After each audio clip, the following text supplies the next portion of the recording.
Tere õhtust, Tartu, mul on nii hea meel, et olete kõik tulnud siia. Ma olen ise ka Tartust pärit. Ja kui ma kolisin Tallinnasse, läksin tööle, esimene asi, mis üks töökaaslane ütles, et ma sain kohe aru, et sa oled Lõuna-Eestist. Sa ütled too. Okei. Mis te siis ütlete? No ma ütleme see.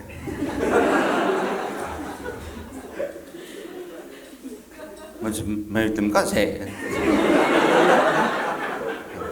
Aga me ütleme ka too.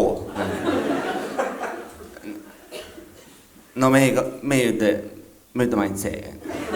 Mis te siis nagu ei kasuta lihtsalt ühte sõna? Et no, me kõik teame, et see on siin, too on seal. Seekord tookord on. Tallinnas on, see on siin, see on seal.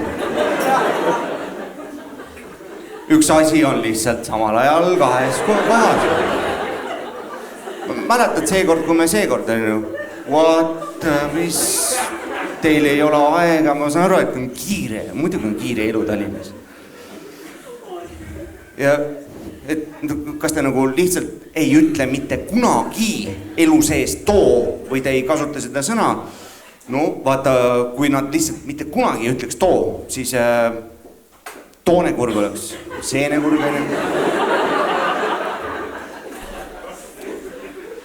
Tooremi, seeremi. Koit, seeme. Ja juuaks ainult džinseenikut.